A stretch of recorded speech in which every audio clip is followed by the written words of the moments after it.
Hey guys, welcome to my channel Let's Untangle, where we will clear our doubts and learn boring NCERT chapters in an interesting and easy way. Today we're gonna learn about the digestive system of NCERT, so let's just get into this video. Now we all know that food is a basic requirement for all the living organisms and जो food होता है वो daily basis पर human की ज़रूरत है एक जो food होता है वो बहुत सारे nutrients में enriched होता है जैसे कि carbohydrates, proteins, fats, vitamins and minerals लेकिन ये depend करता है कि कुछ जो nutrients होते हैं वो हमें ज़्यादा amount में चाहिए जिसको हम macromolecules कहते हैं लेकिन कुछ होता है जो कि हमें कम amount में चाहिए जैसे कि vitamins हो गए या फिर minerals हो गए ये हमें कम अमाउंट में चाहिए बट इनकी भी जो इम्पोर्टेंस है वो इतनी होती है जितनी कि मैक्रोन्यूट्रिएंट्स की होती है। नाउ इस चैप्टर में हमने पढ़ना है कि हमें फूड की ज़रूरत क्यों है, हमें डाइजेशन क्यों करनी पड़ती है एंड डाइजेशन कैसे होती है overall.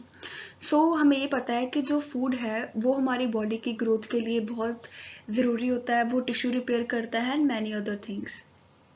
Now the question is कि अगर हम खाना खाते हैं वो डायरेक्टली हमारी बॉडी में डाइजेस्ट क्यों नहीं हो रहा, हमें डाइजेशन की ज़रूरत क्यों पड़ गई है।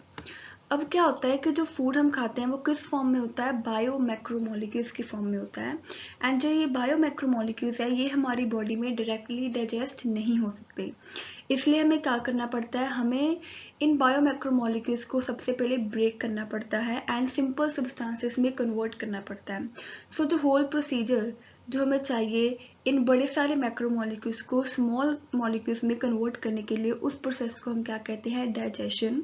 एंड इस प्रोसेस को करने के लिए हमारी बॉडी में बहुत सारे एंजाइम्स प्रेजेंट होते हैं या फिर और भी बायोकेमिकल मेथड्स होते हैं जिसके थ्रू डाइजेशन को कंप्लीट किया जाता है।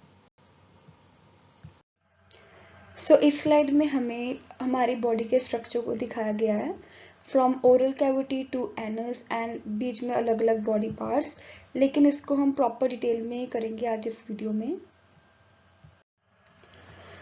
अब हम बात करने लगे हैं अपने डाइजेस्टिव सिस्टम की कि वो किस तरह का होता है। जो डाइजेस्टिव सिस्टम है वो टू ग्रुप्स में डिवाइड होता है, एक होता है एलिमेंट्री कैनाल जिसको हम गैस्ट्रो इंटेस्टिनल ट्रैक्ट भी कहते हैं और जीआई ट्रैक्ट भी कहते हैं, और एक हमारे पास होता है असेसरी डाइजेस्टिव ऑर्गन्स। सब अगर हम बात करें एलिमेंट्री कैनाल की, जो हमारा आज का टॉपिक है, इसमें हम पढ़ने लगे हैं कि एलिमेंट्री कैनाल वो हमारी माउथ से लेके एनस तक खत्म हो जाती है। इसमें हमने पढ़ना है कि कैसे हमारा जो फूड है वो अब्जॉर्ब होगा, डाइजेस्ट होगा। इसमें हमारी बॉडी के मेन ऑर्गन्स को इंक्लूड किया गया है जैसे कि स्मॉल इंटेस्टाइन, लार्ज इंटेस्टाइन वगैरह। लेकिन दूसरी तरफ है हमारे पास accessory digestive organs. Accessory digestive organs means जैसे अगर एक फीमेल है वो तैयार हो रही है तो वो अपने आप को सजाने के लिए क्या यूज़ करेगी, असेसरीज। उसी तरह से डाइजेस्टिव सिस्टम को अच्छी तरह से वर्क कराने के लिए हमारे पास क्या होते हैं, कुछ असेसरी ऑर्गन्स होते हैं जैसे कि टीथ हो गया, टंग हो गई, ये सब चीज़ें मीन्स ये क्या करती हैं, ये हमारे डाइजेशन के प्रोसेस को ईजी करने का काम करती हैं। Now we will study about elementary canal in detail. ना हमने ये पढ़ा है कि जो एलिमेंट्री कैनाल होती है वो हमारे माउथ से लेके एनस तक पूरी कंप्लीट होती है, लेकिन हमें यहाँ पे ये दो चीज़ों का ध्यान रखने की ज़रूरत है। एक होती है हमारी एंटीरियर ओपनिंग एंड एक होती है पोस्टीरियर। हमें ये पता है कि जो एलिमेंट्री कैनाल है वो हमारे माउथ से शुरू हो रही है, दैट इज़ एंटीरियर ओपनिंग। अब यहाँ पे एंटीरियर ओपनिंग का मीनिंग क्या है, मीन्स जब कोई भी ओपनिंग मीन्स हमारे फ्रंट साइड से हो रही है, जैसे कि अगर हम अपनी पूरी बॉडी को देखें तो उसके जो स्टार्टिंग पॉइंट है वो क्या है, हेड, तो वो हेड के क्या है, बिल्कुल क्लोज है स्टार्टिंग के पास, तो वो हमारी क्या हो जाएगी, एंटीरियर ओपनिंग। एंड दूसरी तरफ हमारे पास क्या आएगी, posterior opening. Posterior opening means हमारी बॉडी के जो एंडिंग में आ रही है, तो वो हमारी क्या बन जाएगी यहाँ पर, पोस्टीरियर ओपनिंग। नाउ हम बात करेंगे कि जो माउथ है वो ओपन हो जाएगा हमारी ओरल कैविटी में या फिर जिसे हम बक्कल कैविटी भी कहते हैं। अब हमें सभी को पता है कि हमारा जो माउथ होता है उसके अंदर हमारे पास क्या होते हैं, टीथ्स आते हैं, देन टंग आती है। अब इनके फंक्शंस की हम बात करेंगे। सबसे पहले जो इम्पॉर्टेंट चीज़ है इस टॉपिक में वो है 3 टाइप्स ऑफ अरेंजमेंट। सो जो सबसे पहले अरेंजमेंट हम पढ़ने जा रहे हैं दैट इज थिकोडोंट। थिकोडोंट एक ऐसी अरेंजमेंट है जिसमें हमारे जो टूथ होता है, जो हमारा टीथ होता है वो क्या होता है, एम्बेडेड होता है जो बोन में। मीन्स ऐसी अरेंजमेंट जिसमें हमारा जो टीथ है वो जो बोन में जब एम्बेडेड होता है, इस तरह की अरेंजमेंट को हम कहते हैं थिकोडोंट अरेंजमेंट। नाउ हमें ये पता है कि हमारे जो टीथ है वो बहुत ही हार्ड सरफेस के होते हैं, अगर आप उनको टच भी करोगे तो it's very hard because it is made up of enamel. And teeth का हमें फंक्शन पता है, वो हमारे फूड को ब्रेक करने में हेल्प करता है। नाउ जो सेकंड पार्ट की हम बात कर रहे हैं दैट इज टंग। अब हमें पता है कि जो टंग है वो हमारे माउथ के साथ क्या होती है, अटैच। अब ऐसी कौन सी चीज़ है जो उसको अटैच करे, दैट इज फ्रेनिलम। फ्रेनिलम वो चीज़ है जो हमारी टंग को हमारे माउथ के साथ क्या करती है, अटैच। नाउ अब ये हम सभी ने एक्सपीरियंस किया होगा कि जब हम कोई गर्म खाना खा लेते हैं, गरम गरम चीज़, तब क्या होता है कि अचानक हमारी जो टंग है उसमें हमें कुछ ना कुछ सेंसेशंस फील होती हैं। वो तो वो चीज़ क्या होती है, वो क्या होती है, पैपिले। पैपिले क्या होते हैं, ये स्मॉल प्रोजेक्शंस टाइप्स होती हैं हमारे टंग के सरफेस पे, हम पिक्चर में भी देख सकते हैं ये ब्लैक कलर के। तो ये क्या होती है, पैपिले। और इसमें कुछ टेस्ट बड्स भी होते हैं जो कि हमें टेस्ट को समझने में भी हेल्प करते हैं। Now we are going to study about the second most important topic, that is a dental formula. अब हमें सभी को पता है कि जो ह्यूमंस है उसमें दो तरह के टीथ होते हैं। एक होते हैं मिल्क टीथ या फिर टेम्पररी टीथ, जिसको हम डेसिडियस टीथ भी कहते हैं, जो हमारे बचपन में होते थे, 12 ईयर के एज तक टूट जाते थे वो। और सेकंड एक टाइप होती है दैट इज परमानेंट टीथ और एडल्ट टीथ, जो हमारी बॉडी में अभी है हमारे माउथ में। अब यहाँ पर भी हम दो तरह के अरेंजमेंट्स की बात करेंगे। ये वाला टॉपिक ज़्यादा इंपॉर्टेंट है, एग्जाम में इसके रिलेटेड क्वेश्चंस आते हैं। सो जो फर्स्ट टाइप ऑफ अरेंजमेंट है दैट इज कॉल्ड डाइफोडोंट। जो डाइफोडोंट है उससे हमें साफ पता लग रहा है, di means two. So diphyodont arrangement क्या होती है, हमें ये पता है हमारे जो टीथ है वो टू टाइप्स के होते हैं, एक होते हैं मिल्क टीथ और एक होते हैं परमानेंट टीथ। सो ये जो अरेंजमेंट होती है टीथ्स की, ये जो टू फॉर्म्स होती हैं टीथ की, उस अरेंजमेंट को हम क्या कहते हैं, diphyodont arrangement. Now third arrangement की हम बात करेंगे that is called heterodont. Hetero means four. अब हमें ये पता है कि जो ह्यूमन होता है उसमें 32 टीथ्स होते हैं इन टोटल। 16 ऊपर की साइड होते हैं, 16 नीचे की साइड के होते हैं।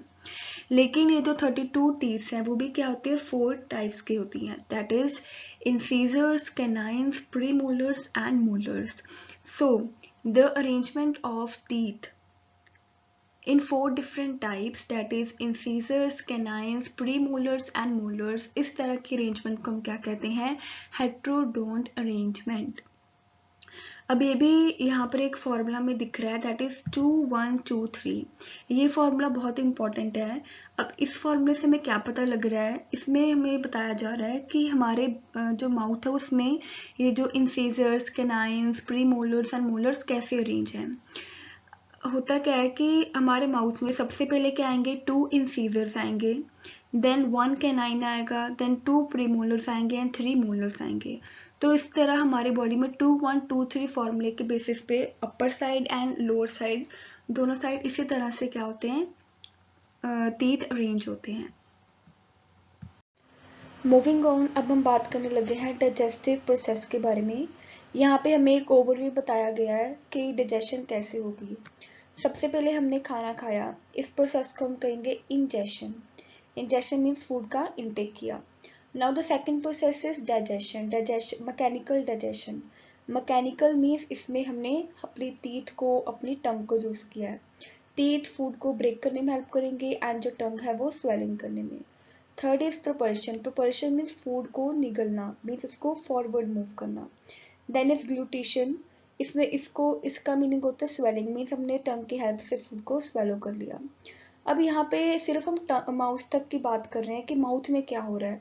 यहाँ तक हमने पढ़ लिया कि माउथ में हमने कर ली मैकेनिकल डाइजेशन, बट इसके अलावा हमारे माउथ में क्या होती है, केमिकल डाइजेशन। मीन्स यहाँ पर हम एंजाइम्स को यूज करेंगे डिफरेंट, बट इसको हम डिटेल में अपनी नेक्स्ट वीडियो में पढ़ेंगे कि कैसे कौन सा एंजाइम्स डाइजेशन को करने में हमारी हेल्प कर रहा है।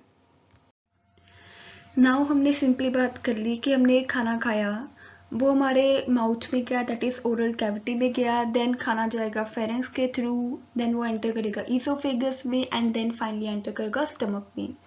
बट हमने कई बार ये सोचते हैं कि जब हम खाना खाते हैं हम उसी टाइम ब्रीथ भी कर रहे होते हैं, हम खाना भी खा रहे होते हैं, तो ऐसा कैसे पॉसिबल है? अब होता क्या है कि ये हमने एक्सपीरियंस भी किया होगा कि कई बार हम खाना खाते हैं तो हमारे गले में अटक जाता है एंड हमें कफ आनी स्टार्ट हो जाती है, लेकिन ऐसा बहुत ही रेयरली होता है बिकॉज हमारी बॉडी में क्या प्रेजेंस होता है, एपिग्लॉटिस। एपिग्लॉटिस क्या करता है? एपिग्लॉटिस एक कार्टिलेजिनियस फ्लैप है। कार्टिलेजिनियस फ्लैप मीन्स कि जिसको हम मोल्ड कर सकते हैं, मीन्स वो वापस अपनी शेप रिगेन भी कर लेगा। फॉर एग्जांपल ईयर, हमारे जो ईयर है वो कार्टिलेजिनियस है, मीन्स इसको अगर आप हैंड के साथ मूवमेंट करोगे तो वो शेप चेंज करके, मीन्स वापस अगर आप छोड़ भी दोगे तो अपनी शेप रिगेन कर लेगा। तो ऐसा ही क्या होता है एपिग्लॉटिस के साथ? एपिग्लॉटिस क्या करता है, ये हमारी विंड पाइप की ओपनिंग में प्रेजेंट होता है, क्योंकि जब हम खाना खाते हैं हम नहीं चाहते कि हमारा खाना विंड पाइप में जाए, तो जो एपिग्लॉटिस है वो क्या करेगा, प्रिवेंट करता है फूड की एंट्री को विंड पाइप में, एंड इस कारण हमारा जो फूड है वहां पे जाएगा नहीं एंड सीधा ईसोफेगस के थ्रू स्टमक में चले जाएगा। सो जो खाना था वो माउथ से ईसोफेगस के बाद जो खाना है वो किस में एंटर करता है, दैट इज स्टमक में। अब ये कुछ छोटी छोटी बातें हैं जो हमें पता होना चाहिए कि जो स्टमक है उसकी कौन सी शेप है। जो स्टमक है वो उसकी शेप होती है जे शेप। जो स्टमक है उसकी जे शेप्ड होती है एंड सबसे पहले खाना किसमें आ जाएगा, स्टमक में, एंड उसका अब हम स्ट्रक्चर नेक्स्ट स्लाइड में पढ़ते हैं। सब हमारे सामने डिटेल स्ट्रक्चर हमें दिख रहा है स्टमक का। तो हम राइट साइड पे देख सकते हैं जो डायग्राम है कि जो स्टमक होता है उसके 3 पार्ट्स होते हैं, that is cardiac, fundic and pyloric. So paper में मेनली यही पूछा जाता है कि स्टमक उसके कौन से 3 पार्ट्स होते हैं, तो हम सिंपली ये नेम बता देंगे, कार्डिक, फंडिक एंड पाइलोरिक। अब एक चीज मैंने यहाँ पे बतानी थी कि जो हमारी बॉडी में ऑर्गन्स होते हैं, जैसे कि अगर स्टमक की बात करो तो उनके जो सेंट्रल सरफेस है या फिर उनके अंदर एक स्पेस होती है जिसको हम क्या कहते हैं, ल्यूमन। इसका काम क्या होता है, ल्यूमन का काम सिर्फ ये होता है कि जो ऑर्गन है उसके थ्रू ब्लड फ्लो को क्या करता है, ईजी कर देता है। मीन्स जो बॉडी में या स्टमक में जो ब्लड फ्लो होगा वो किसके थ्रू होगा, दैट इज ल्यूमन की हेल्प से। सो स्टमक के बारे में हमारे एनसीईआरटी में इतना बताया गया, मीन्स इतना इंपॉर्टेंट है बस यहाँ पर। सो द नेक्स्ट पार्ट जिसमें हमारा जो फूड है वो एंटर करेगा स्टमक के बाद, वो क्या है, स्मॉल इंटेस्टाइन। जो स्मॉल इंटेस्टाइन होता है उसके भी 3 पार्ट्स होते हैं, that is duodenum, jejunum and ileum. जैसे स्टमक की हमने बात की थी तो इसकी कौन सी शेप होती है, जे शेप्ड, लेकिन जो स्मॉल इंटेस्टाइन होता है उसका जो फर्स्ट पार्ट है दैट इज ड्यूडिनम, उसकी शेप होती है सी शेप्ड।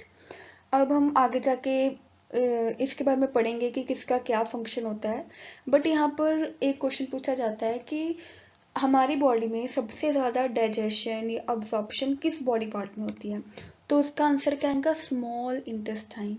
जो स्मॉल इंटेस्टाइन होता है हमारी बॉडी का, उसमें सबसे ज्यादा क्या होती है, डाइजेशन भी होगी, सबसे ज्यादा एब्जॉर्प्शन भी होगी, एंड उसमें भी कौन से पार्ट में, दैट इज ड्यूडिनम। ड्यूडिनम वो पार्ट है जिसमें सबसे ज्यादा फंक्शन होगा।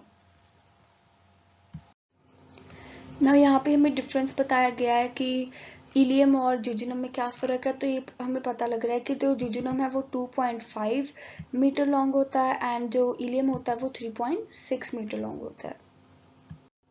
Now the last part is large intestine. अब जो लार्ज इंटेस्टाइन है उसमें एक कॉन्ट्राडिक्शन हो जाती है कि जो स्मॉल इंटेस्टाइन होता है ना वो लार्ज इंटेस्टाइन में लेंथ से बड़ा होता है, वो 2 to 4 मीटर लॉन्ग होता है हमारा स्मॉल इंटेस्टाइन। सो अब हम बात करेंगे लार्ज इंटेस्टाइन के स्ट्रक्चर के बारे में। सबसे पहले तो हमें ये पता होना चाहिए कि जो लार्ज इंटेस्टाइन है उसके 3 पार्ट्स होते हैं, that is caecum, colon and rectum, लेकिन वो हम नेक्स्ट जब हम पढ़ेंगे तब हमें ज़्यादा पता लगेगा स्लाइड में। सब हम पढ़ते हैं कि इसका स्ट्रक्चर कैसा होता है। जो लार्ज इंटेस्टाइन है वो बना होता है कॉलुमनर एपिथेलियम सेल्स का, लेकिन जो एनस होता है, जो उसका एंडिंग पार्ट होता है, उसमें कोई भी कॉलुमनर एपिथेलियम सेल्स हमें नहीं पाया जाएगा। उसमें अगर हमें किसी चीज़ की प्रेजेंस दिखेगी भी तो वो क्या होगा, स्ट्रेटिफाइड स्क्वेमस एपिथेलियम सेल्स। और ये भी क्यों होती है? To prevent abrasion. Abrasion means कोई कट या कोई ब्लीडिंग को प्रिवेंट करने के लिए वहाँ पर ये चीज़ प्रेजेंट होगी। अब वी ऑल नो दैट जो डाइजेशन है या अब्जॉर्प्शन है वो मेजरली कहाँ पर होगी? स्मॉल इंटेस्टाइन में। सो लार्ज इंटेस्टाइन में हमें कोई भी चीज़ की मीन्स सर्कुलर फोल्ड्स की जिसमें कि विलाई होती है या फिर और डाइजेस्टिव सेक्रीशंस, उसकी कोई ज़रूरत हमें नहीं है, बिकॉज उसमें तो कोई डाइजेशन होनी नहीं है। एंड अब्जॉर्प्शन होती भी तो वो किसकी होगी? वाटर की या फिर फाइबर्स की। और ज़्यादा से ज़्यादा जो लार्ज इंटेस्टाइन है उसमें क्या होती है? क्रिप्ट प्रेजेंट होती है। ना हम देख सकते हैं डिटेल स्ट्रक्चर लार्ज इंटेस्टाइन का। अब इस डायग्राम में हमें दिख रहा है कि जो लार्ज इंटेस्टाइन है उसके 3 पार्ट्स हैं, that is caecum, colon and rectum. जो सीकम होता है उसका मेन फंक्शन क्या होता है कि सिर्फ और सिर्फ कुछ ना कुछ माइक्रो ऑर्गेनिज्म को स्टोर करना। लेकिन आप डायग्राम में देख सकते हो कि इसके क्या है, एक स्मॉल हमें एंडिंग से दिख रही है, दैट इज कॉल्ड अपेंडिक्स। अब अपेंडिक्स क्या है? ये एक वेसिटिजियल ऑर्गन है। वेसिटिजियल ऑर्गन क्या होता है? ये ऐसी ऑर्गन होती है जिसका हमारी बॉडी में कोई फंक्शन नहीं होता है। मीन्स हमारी बॉडी में हो ना हो इतना कोई हमें फर्क ही नहीं पड़ेगा, क्योंकि इसका कुछ इतना फंक्शन ही नहीं है। इसमें एक ही काम है कि कुछ ना कुछ ये बैक्टीरिया को स्टोर कर लेगा, लेकिन अगर हम रिमूव कर दो तो इट डजेंट मैटर। सो जो सेकंड पार्ट है दैट इज कलोन, ये मेन पार्ट है। एंड एक 3 तरह का होता है, that is ascending, transverse and descending. इसके 4th पार्ट भी है, दैट इज सिग्मोइड कलोन, जिसका भी इतना कुछ डिटेल में हमें नहीं है इस चैप्टर में। And the last part of large intestine is called rectum. So अभी तक हमने पढ़ लिया है कि एलिमेंट्री कनाल का स्ट्रक्चर क्या है, कि सबसे पहले खाना हमारे माउथ में जाएगा, देन इसोफेगस में, देन स्टमक में, देन स्मॉल इंटेस्टाइन में, लास्टली लार्ज इंटेस्टाइन में। बट हमें यहाँ पे ये पता होना चाहिए कि जो एलिमेंट्री कनाल है हमारी वो 4 डिफरेंट लेयर्स की बनी होती है। एंड ये जो टॉपिक है ये बहुत ही इंपॉर्टेंट है, स्पेशली डायग्राम।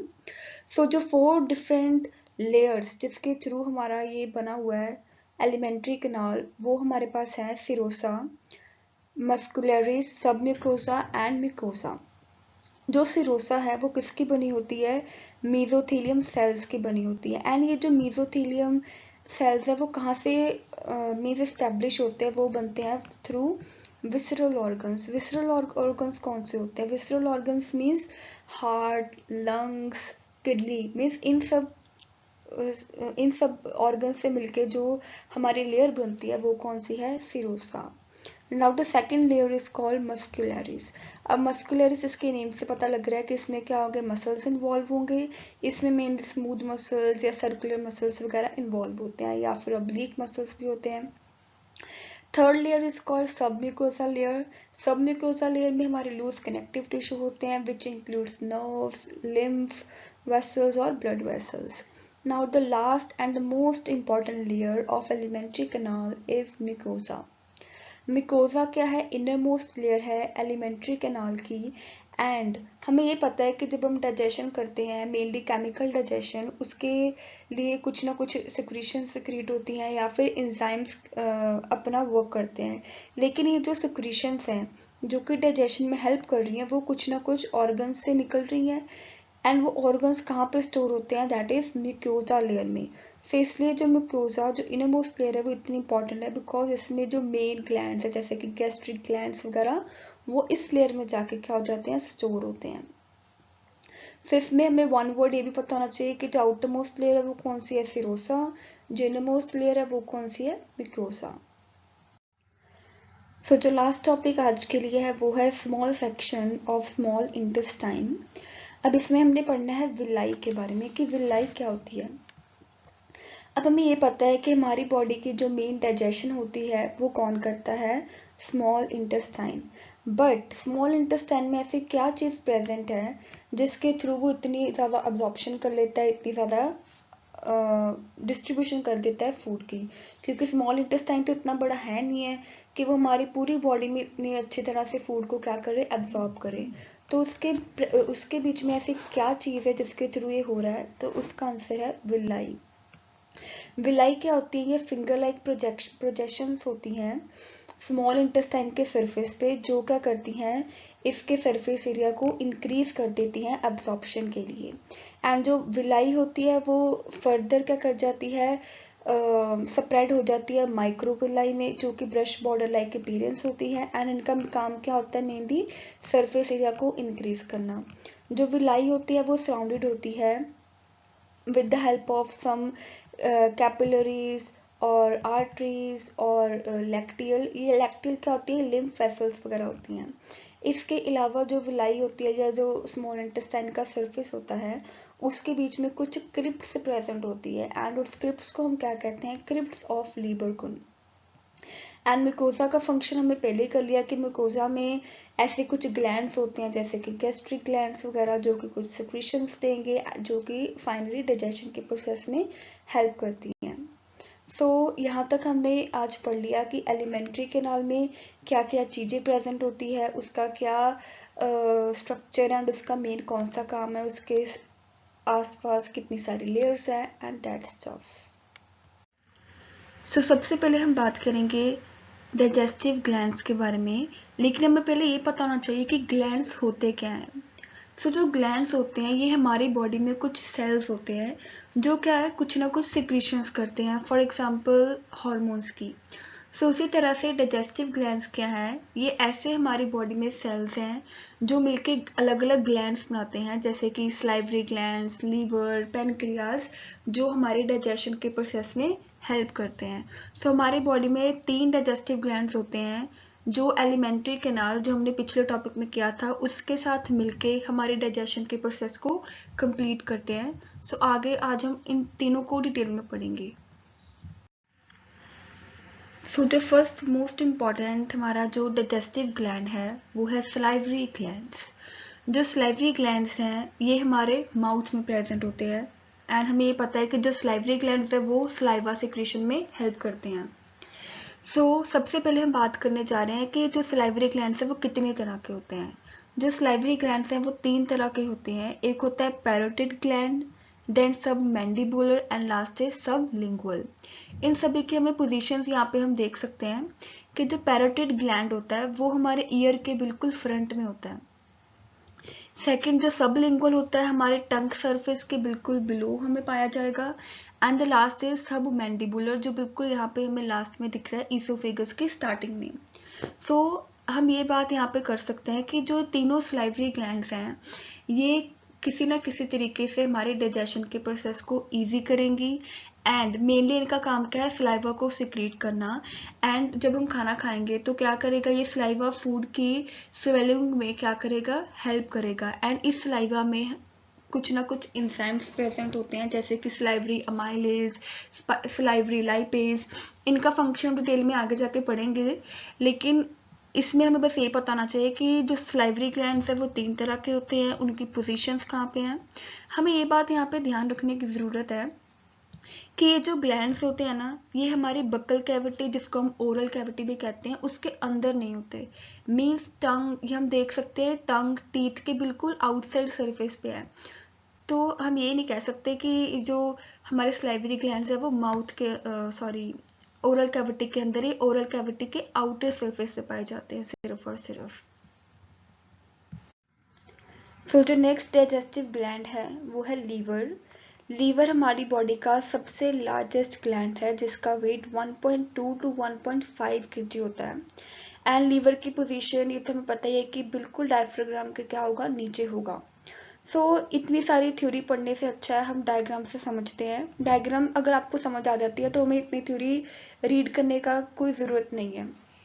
हम देख सकते हैं कि जो लीवर होता है उसके 2 लोब्स होते हैं, एक होता है लेफ्ट लोब, एक होता है राइट लोब। अब ये जो दोनों लोब्स होते हैं लीवर के वो कवर्ड होते हैं विद द शीथ एंड उस शीथ को हम क्या कहते हैं, ग्लिसन्स कैप्सूल। ये जो ग्लिसन्स कैप्सूल है ये किसकी बनी होती है, कनेक्टिव टिश्यू की। हमें ये पता है कि जो लीवर है ये हमारी बॉडी का एक इम्पॉर्टेंट डाइजेस्टिव ग्लैंड है, बट इसका काम क्या होता है। जो लीवर है वो क्या करता है, हमारी बॉडी में बाइल जूस को सिक्रीट करता है, लेकिन वो बाइल जूस आता कहाँ से है। हम यहाँ पे नोटिस कर सकते हैं, यहाँ पे कुछ हिपैटिक डक्ट्स वगैरह लिखा हुआ है, तो इसका मीनिंग क्या है। हमें थर्ड पॉइंट अगर देखें तो यहाँ पे हमें पता लग रहा है कि जो डाइजेस्टिव ग्लैंड है लीवर, उसमें क्या होता है, हिपैटिक सेल्स होते हैं। मीन्स जो लीवर का मेन फंक्शन है वो कौन परफॉर्म करता है, हिपैटिक सेल्स। एंड ये जो हिपैटिक सेल्स होते हैं वो कुछ लोब्यूल्स में स्टोर होते हैं, उनको हम कहते हैं हिपैटिक लोब्यूल्स। एंड जैसे जिस तरह से हमारी बॉडी में लेफ्ट लोब है लीवर का, राइट लोब है, उसी तरह से हमारे पास ऐसे लेफ्ट हिपैटिक लोब्यूल है एंड राइट हिपैटिक लोब्यूल है, जिसमें हमारे पास क्या स्टोर है, हिपैटिक सेल्स।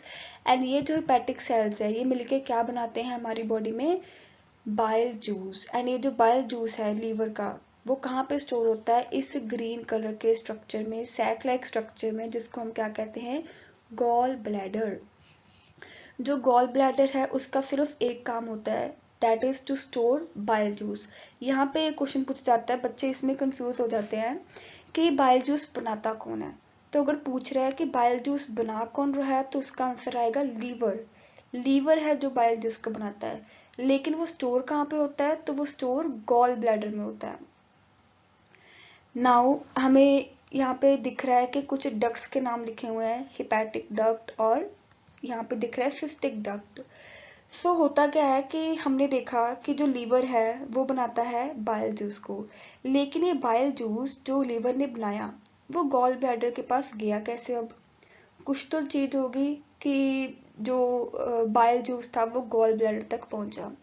तो ये जो हमारे पास डक्ट्स हैं जिसको हम क्या कहते हैं, हिपैटिक डक्ट्स, इनका यही काम होता है कि ये बाइल जूस को गॉल ब्लैडर तक पहुंचाते हैं, ट्रेवलिंग में हेल्प करते हैं उसकी।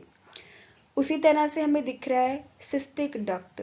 अब ये जो गॉल ब्लैडर में बाइल जूस हमने स्टोर किया उसने भी तो कहीं ना कहीं जाना ही है। अब वो हम आगे जब डाइजेशन के प्रोसेस को पढ़ेंगे तो हमें पता लगेगा कि जो बाइल जूस है गॉल ब्लैडर से वो कहाँ पे एंटर करेगा, स्मॉल इंटेस्टाइन में।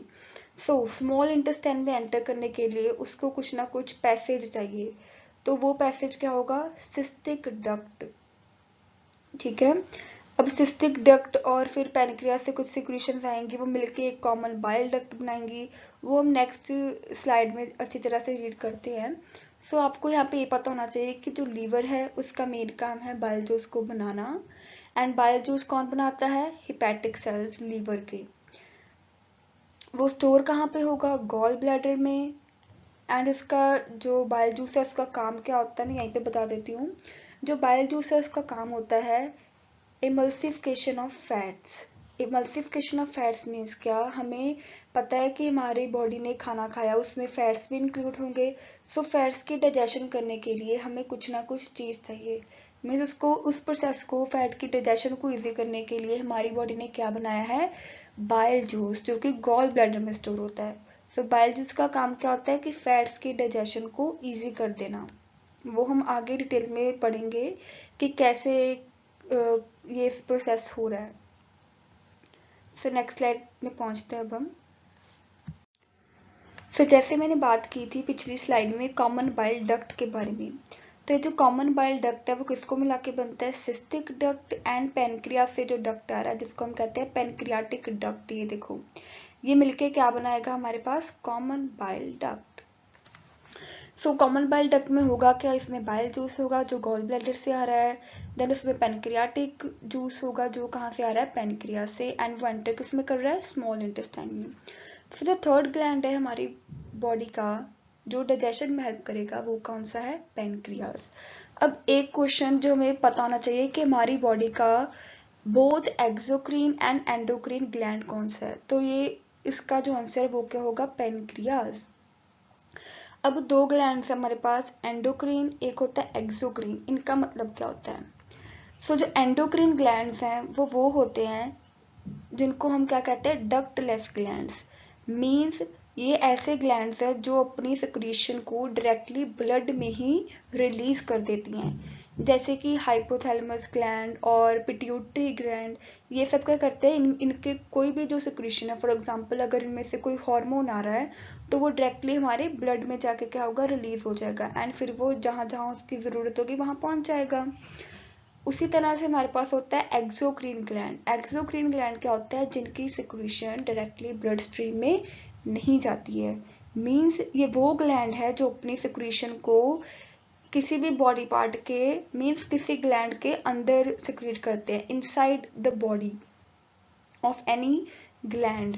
इनको कुछ ना कुछ मीन्स ये डायरेक्टली बॉडी में सिक्रीट नहीं करेंगे, with the help of some ducts अपनी सिक्रीशन को सिक्रीट करेंगे। फॉर एग्जांपल पैनक्रियाज की बात की हमने, जो पैनक्रियाज है वो क्या सिक्रीट करता है, पैनक्रियाटिक जूस, एंड वो पैनक्रियाटिक जूस स्मॉल इंटेस्टाइन में कैसे जाएगा, with the help of A duct, जिसको हम कहते हैं पैनक्रियाटिक डक्ट। मीन्स इसने क्या किया, किसी डक्ट को यूज किया है, किसी पैसेज को यूज किया है, इसलिए क्या बन गया, एक एक्सोक्रीन ग्लैंड।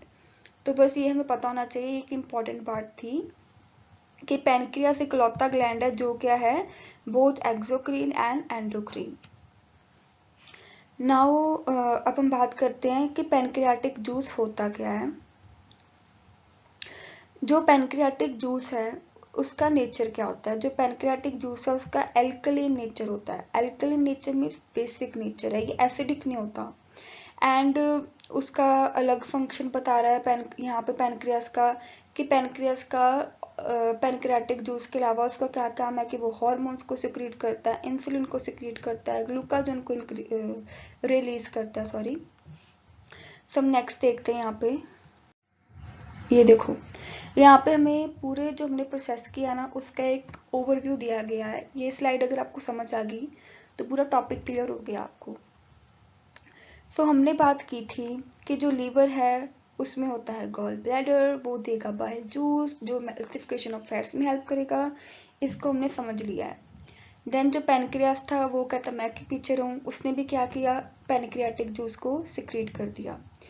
अब वो दोनों मिलके with the help of common bile duct वो किस में एंटर करेंगे, स्मॉल इंटेस्टाइन में। हमने पिछली वीडियो में पढ़ा था कि जो स्मॉल इंटेस्टाइन है उसका जो फर्स्ट पार्ट है ड्यूडिनम, उसमें मेजर एब्जॉर्प्शन और डाइजेशन होगी। सो जो बाइल जूस था उसका काम ये था। अब हम पैनक्रियाटिक जूस के कैरेक्टरिस्टिक्स को पढ़ते हैं कि वो कैसा है। जो पैनक्रियाटिक जूस है उसमें क्या होता है, बाइकार्बोनेट्स। बाइकार्बोनेट्स का नेचर क्या है कि उसने एसिडिक काइन को क्या करना है, न्यूट्रलाइज। एसिडिक काइन मतलब क्या है कि जो हमारे स्टमक से जो खाना पचकर आएगा स्मॉल इंटेस्टाइन में वो क्या होता है, एसिडिक होता है नेचर। एसिडिक क्यों है, क्योंकि स्टमक में HCl होता है। सो जो बाइकार्बोनेट है उसका काम क्या है, इस एसिडिक काइन को क्या करना है, न्यूट्रलाइज। देन जो पैनक्रियाटिक जूस है उसमें और क्या चीज होती है, अमाइलेज। अमाइलेज का क्या काम होता है, कार्बोहाइड्रेट की डाइजेशन को करना। Then is lipase. लाइपेज का काम है लिपिड्स। लिपिड्स मीन फैट्स की डाइजेशन को कंप्लीट करना। Then the last we have is peptidase. Peptidase means digestion of proteins को करना। सो यहाँ पे हमें पता लग गया कि जो पैनक्रियास है उसने पैनक्रियाटिक जूस दिया, उसमें ये सब कुछ था, इसमें ये था, मिलके वो आगे ड्यूडिनम में, ड्यूडिनम में जाके क्या होंगी, जो सारे इंजाइम्स है वो कार्बोहाइड्रेट्स पे कोई वर्क करेगा, कोई लिपिड्स पे वर्क करेगा, कोई प्रोटीन पे वर्क करेगा, एंड इसी तरह से हमारी डाइजेशन क्या होगी, कंप्लीट। सो जो डिटेल वीडियो है कि स्मॉल इंटेस्टाइन में अब क्या कैसे होगा वो हम नेक्स्ट वीडियो में समझेंगे कि डाइजेशन वहाँ पे कैसे कंप्लीट हो रही है। सो आई होप आपको ये Hey guys, welcome back to my channel Let's Untangle, where we will clear our NCERT doubts in an interesting and easy way. तो चलिए आज का वीडियो शुरू करते हैं। आज की वीडियो में हमने पढ़ना है कि हमारी बॉडी में जो खाना है वो फाइनली डाइजेस्ट कैसे होगा। फर्स्ट स्टेज हमारी जो डाइजेशन की है that is digestion in mouth. हम यहाँ से बात करना स्टार्ट करते हैं। जो फूड हमने इनटेक किया वो माउथ में गया, एंड वी ऑल नो हमारा जो माउथ है उसमें क्या होते हैं, टीथ होते हैं, टंग होती है एंड स्लाइवा होता है। एंड तीनों का अपना कोई ना कोई एक इम्पॉर्टेंट रोल ज़रूर है। जो टीथ है वो क्या करेगा, हमारे फूड को छोटे छोटे पार्टिकल्स में ब्रेक डाउन कर देगा उसका। जो टंग है वो उसको स्वेलो करने में हेल्प करेगी, एंड स्लाइवा क्या करता है, हमारे फूड को निगलने में क्या करता है, हेल्प करता है। लेकिन हमारा जो स्लाइवा होता है उसका सिर्फ यही काम नहीं होता। जो स्लाइवा है हमारी ओरल कैविटी में उसमें क्या होते हैं, बहुत सारे इलेक्ट्रोलाइट्स। इलेक्ट्रोलाइट्स के अलावा हमारे स्लाइवा में क्या होता है, दैट इज एंजाइम्स। तो यहाँ पे हमारा एक वन वर्ड क्वेश्चन हमें दिख रहा है कि जो स्लाइवा है उसमें दो तरह के एंजाइम्स होते हैं। अब वो कौन से होते हैं, एक होता है salivary amylase, then second is salivary lysozyme. तो एक तो हमने बात कर ली that is mechanical digestion, food खाया उसको ब्रेक किया निगल लिया। लेकिन उसके बीच में हमारे माउथ में क्या होती है, दैट इज केमिकल डाइजेशन। अब केमिकल डाइजेशन में क्या हुआ, केमिकल डाइजेशन मीन्स कोई ना कोई उसमें एंजाइम इन्वॉल्व है। तो ये जो स्लाइवरी अमाइलेज हमने पढ़ा, इसका क्या फंक्शन है, ये जो स्लाइवरी अमाइलेज है ये कार्बोहाइड्रेट की डाइजेशन में क्या करेगा, हेल्प। ये हमारे कार्बोहाइड्रेट इनरिच्ड फूड को छोटे छोटे पार्टिकल्स में क्या करेगा, उस पर काम करना शुरू कर देगा। ठीक है, मीन्स कार्बोहाइड्रेट की डाइजेशन क्या होगी है, स्टार्ट। सेकेंड एंजाइम जो हमने पढ़ा था वो है लाइसोजाइम। जो लाइसोजाइम है वो क्या करता है, हमारे खाने में कोई भी इन्फेक्शन को प्रिवेंट करने में हेल्प करेगा। फॉर एग्जाम्पल, हम कई बार क्या है, बाहर का स्ट्रीट फूड खा लेते हैं, हम पिज़्ज़ा खा लेते हैं, हम बर्गर खाते हैं, हम कुछ भी खा लेते हैं बाहर का, हम तब इतना हाइजीन का ध्यान भी नहीं रखते, तो वहाँ पे हमें क्या है, बैक्टीरियल इन्फेक्शन होने का क्या है, चांसेस ज़्यादा हैं।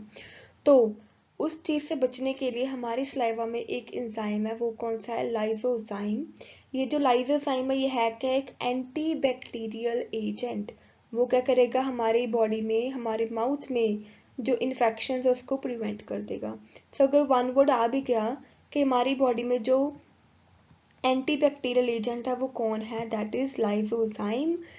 जो कार्बोहाइड्रेट की डाइजेशन करेगा उसके लिए कौन सा एंजाइम हमारी सलाइवा में, दैट इज स्लाइवरी अमाइलेज। ठीक है, तो यहाँ पे हमें पता लग गया कि कैसे हमारे माउथ में मैकेनिकल डाइजेशन हुई as well as chemical digestion.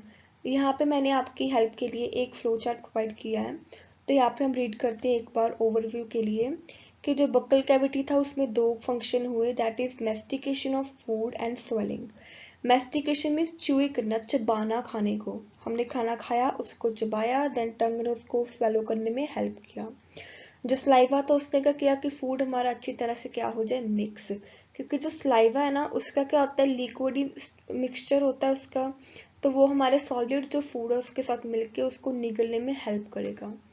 तो जो म्यूकस था स्लाइवा उसने क्या कर दिया, लुब्रिकेशन में इजी कर दिया काम, देन जो खाना था वो ईसोफेगस में फाइनली आ गया। बट आपने भी ये नोटिस किया होगा कि जब हम खाना खाते हैं तो जो खाना है वो हमेशा नीचे की साइड मूव करता है। हमने ये नहीं नोटिस किया, या बहुत कम होता है कि हमारा जो खाना है वो हमारे मुंह में आ जाता है। ऐसा होता ही नहीं है कि खाना दोबारा मुंह में आ रहा है। अब इसका रीजन क्या है, इसका रीजन है दैट इज पेरिस्टाल्सिस। पेरिस्टाल्सिस एक मूवमेंट होती है जो कि प्रिवेंट करती है खाने को अपवर्ड मूव करने में, दैट इज ये हमारे खाने को फॉरवर्ड मूव कराती है, नीचे की साइड को मूव कराती है। एंड हर एक ओपनिंग में क्या प्रेजेंट होता है, स्पिंचर। नाउ आप लोग सोच रहे होंगे स्पिंचर क्या होता है। ये जो स्पिंचर है ये एक गेट लाइक स्ट्रक्चर और बैरियर्स टाइप होते हैं। मीन्स ये क्या करेंगे, हर ओपनिंग में प्रेजेंट होंगे। एक बार खाना, सपोज यहाँ पे एग्जांपल दिए गैस्ट्रो ईसोफेगल स्पिंचर, मीन्स खाना ईसोफेगस से कहाँ पे एंटर कर गया, स्टमक में। अब मैं नहीं चाहती कि मेरा खाना स्टमक से दोबारा मेरी फूड पाइप में दोबारा मेरे माउथ में आए, यही हम चाहते हैं। तो क्या हुआ, वहां पे एक स्पिंचर बन गया, स्पिंचर ने क्या किया, प्रिवेंट कर दिया कि खाना हमारा माउथ स्टमक से किसमें, माउथ में ना आ जाए। तो एक बैरियर का काम कर देगा, वो उसकी ओपनिंग को क्या कर देगा, क्लोज, ताकि कोई फूड ऊपर की साइड मूव ना कर जाए। तो इसी तरह से हर किसी ओपनिंग में हमें स्पिंचर दिखेंगे, चाहे वो स्मॉल इंटेस्टाइन एंड स्टमक की ओपनिंग हो, चाहे small intestine and large intestine की ओपनिंग हो।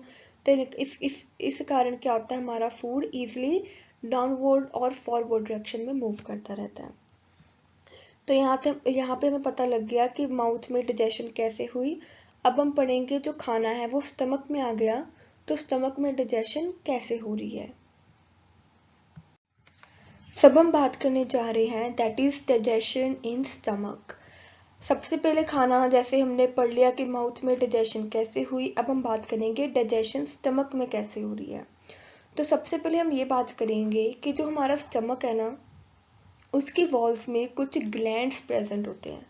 उन ग्लैंड्स को हम क्या कहते हैं, गैस्ट्रिक ग्लैंड्स। एंड पिछली वीडियो में मैंने आपको बताया था कि ये जो गैस्ट्रिक ग्लैंड्स होते हैं ये हमारे म्यूकोजा लेयर में पाए जाते हैं। Mucosa is the innermost layer of alimentary canal. तो उसमें क्या पाए जाते हैं, गैस्ट्रिक ग्लैंड्स। ये टॉपिक बहुत इंपॉर्टेंट है, इसमें से बहुत सारे क्वेश्चंस पूछे जाते हैं। स्पेशली ये 3 सेल्स।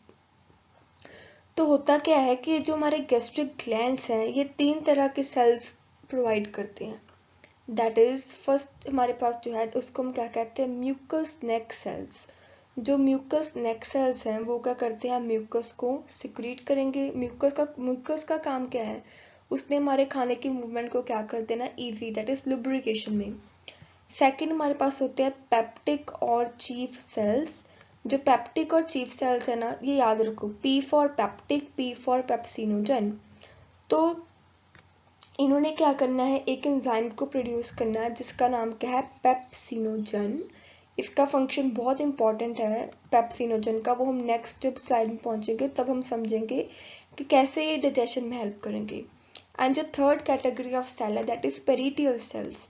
जो पेरिटियल सेल्स है इनका काम क्या होता है, HCl को सिक्रीट करना एंड एक इंट्रिंसिक फैक्टर को, जो कि लार्ज इंटेस्टाइन में जाके किसकी एब्जॉर्प्शन करेगा, विटामिन B12 की।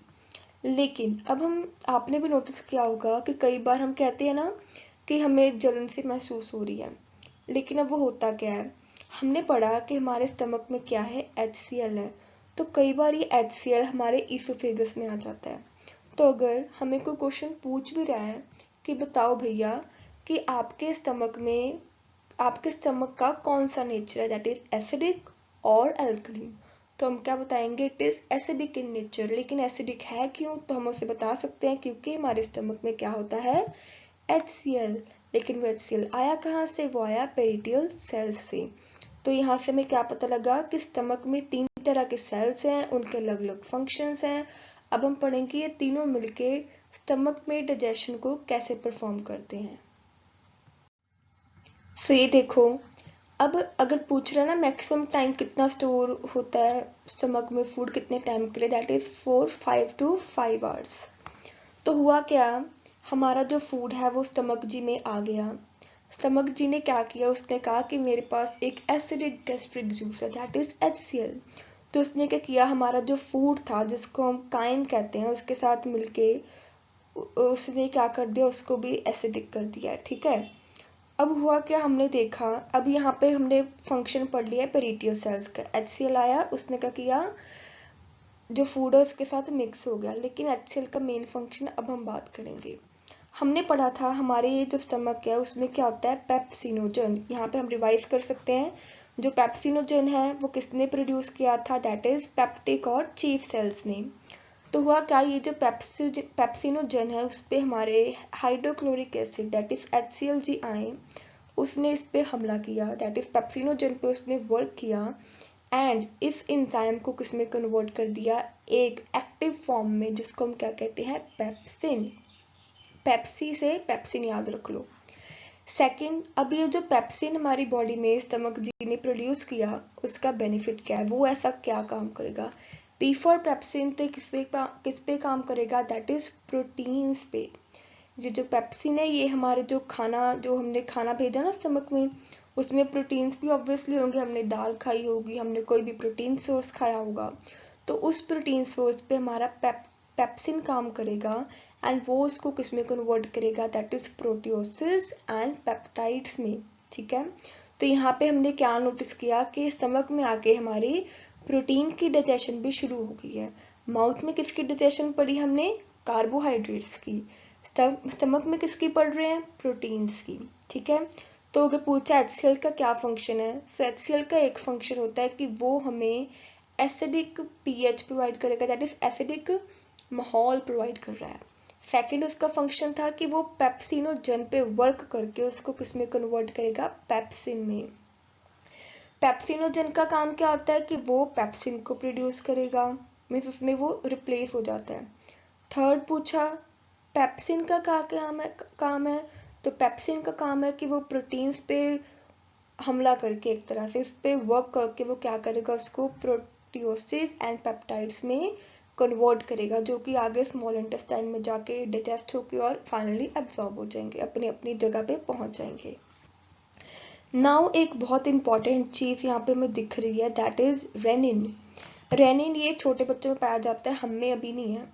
अब जो छोटे बच्चे होते हैं दैट इज इन्फेंट, जिनका जन्म ही हुआ है या 1-2 साल के, उनमें क्या होता है, एक एंजाइम पाया जाता है जिसको हम कहते हैं रेनिन। इसका काम क्या होता है कि ये डाइजेशन ऑफ मिल्क प्रोटीन्स में हेल्प करेगा। उन्होंने दूध ही पीना होता है बेचारे बच्चों ने छोटी एज में, तो उस दूध को डाइजेस्ट करने के लिए हमारे बॉडी में क्या होता था, एक एंजाइम दैट इज रेनिन, उसका ये फंक्शन है।